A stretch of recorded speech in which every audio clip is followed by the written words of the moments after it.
আজ ডেলিভারি কাজ শেষ করে যখনই বাড়ি ফিরছিলাম আর তখনই এই দোকানে খেলনাগুলোর দিকে নজর পড়লো, আর নজর পড়তে আমি গাড়িটা দাঁড়া করিয়ে ওই খেলনার দোকানে একবার ঢুকলাম। আর আজকে আমার ডেলিভারি কাজে মাইনে ঢুকেছে 2700 টাকা। এই সপ্তাহে আমি 2700 টাকা কাজ করেছিলাম, আর আজকে আমি সেই মাইনেটা পেয়েছিলাম। আর যেহেতু আজকে আমার মাইনে ঢুকেছে, তাই ভাবলাম যে আমার পুচকুসোনার জন্য এখান থেকে একটা খেলা নিয়ে, যারা পুচকুসোনা খেলনা হাতে পেলে ভীষণ খুশি হয়। এই খেলনাটা কিনতে গিয়ে আমাকে একটু দাম দর করতে নেই, কারণ দোকানটা আমার একদম চেনা, আর এটা আমার একটা কাকা দোকান। কাকা আমাকে ছোটবেলা থেকে চেনে। যখন আমি খেলনাটার দাম জিজ্ঞাসা করলাম, কাকা বলে আমার কেনা দাম 100 টাকা দিয়ে, আর 100 টাকা দিয়ে আমি জিনিসটা নিয়ে এসেছিলাম। আর খেলনা কিনে বাড়ি যাওয়ার পথে হঠাৎ করে নাকের মধ্যে বিরিয়ানি গন্ধ ভেসে উঠলো। আর আমি ভাবলাম তো এখানে তো বিরিয়ানি দোকান আশেপাশে কত নেই, বিরিয়ানি দোকান এখন এখান থেকে 2 কিলোমিটার দূরে, কি করে নাকের মধ্যে গন্ধ ভেসে আসে। আরে আমি মজা করছিলাম, আসলে ব্যাপারটা তা নয়। আসলে আজকে আমার মাইনে ঢুকেছে, তাই ভাবলাম যে আজকে একটু বিরিয়ানি খাওয়া যেতেই পারে। আর দোকানে এসে 1 প্লেট চিকেন বিরিয়ানি আর একটা আলু বিরিয়ানি নিলাম। এবার তোমরা আমাকে জিজ্ঞাসা করবে যে একটা চিকেন বিরিয়ানি একটা আলু বিরিয়ানি কেন? আসলে আমার বউ একদম বিরিয়ানি পছন্দ করে না, আর আমার বউ বলে যে বিরিয়ানির মধ্যে যে সেদ্ধ চিকেনটা দেওয়া হয় সেই চিকেনের মধ্যে নাকি একটু টেস্ট খুঁজে পায় না, তাই একটা আলু বিরিয়ানি আর একটা চিকেন বিরিয়ানি নিয়ে বাড়ি চললাম।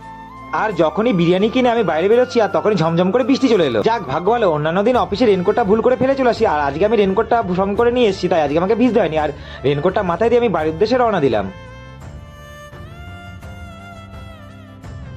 আর বৃষ্টি মাথায় নিয়ে বাড়িতে ঢোকার পর গাড়ির হর্ন শুনে আমার পুচকু বুঝতে পেরেছে যে তার বাবা বাড়িতে চলে এসেছে। আর যখনই পুচকু সোনার হাতে ওর খেলনাটা হাতে তুলে দিলাম, তখনই পুচকু সোনার মুখে কত সুন্দর হাসি, আর ওর হাসি থেকে আমার প্রাণটা জুড়িয়ে গেল। আর আমার ক্লান্তি পরিশ্রম কোথায় যেন উদা হয়ে গেল। আমার ক্লান্তি পরিশ্রম একটুও লাগছিল না, আমি পুচকুর সাথে ওই খেলনাটা দিয়ে একটু খেলাধুলা করতে থাকলাম। সত্যি বলতে ছোটবেলায় খেলনা পেয়ে যতটা খুশি হতাম, আজকে এই বুড়ো বয়সে এই পুচকুর খেলা থেকে আমি তার থেকে বেশি খুশি হয়ে গেছি। এরপরে চান ছেড়ে সোজা চলে গেলাম বিরিয়ানি প্যাকেট নিয়ে রান্নাঘরের দিকে।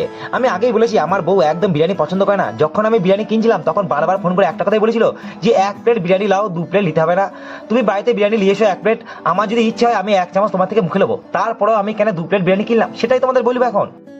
আসলে ব্যাপারটা তা নয়, এর আগে আমি 1 প্লেট বিরিয়ানি এনে দেখেছি, যখন আমি 1 প্লেট বিরিয়ানি আনি তখন খাবো না করে হাফ প্লেট বেশি খেয়ে ফেলে, বলে ভালো না একদম বাজে বিরিয়ানি, আবার কেউ খায় নাকি? এই খাবো না কইতে কইতে হাফ প্লেটের বেশি বিরিয়ানি খেয়ে ফেলে, আমার আর ভাগে পোষে না। তাই জন্য আমি ইচ্ছে করে 2 প্লেট বিরিয়ানি নিয়েছি, সে ভালো লাগুক আর না লাগুক, কিন্তু হ্যাঁ খেয়ে ফেলেছে, বদনামও করেছে, খেয়েও লিয়েছে। আজকে বিরিয়ানি খেতে গিয়ে মনটা একদম ভেঙে গেছে, কারণ আমি যে চিকেন বিরিয়ানিটা এনেছিলাম ওর মধ্যে কোনো আলু ছিল না, এক টুকরো হালকা পাতলা একটা আলু ছিল, মানে কোনো মতো টুকরো পাড়া। মনে হয়েছে যে দোকানদার হয়তো ভুলে গিয়েছে নাকি নিজে ইচ্ছে দেয় না, সেটা বলতে পারবো না। কিন্তু এর পরের দিন যখন আমি বিরিয়ানি কিনতে যাবো, দোকানদারকে একবার স্মরণ করবো, কারণ আমরা বাঙালি, দোকানদারকে মনে করাতে হবে।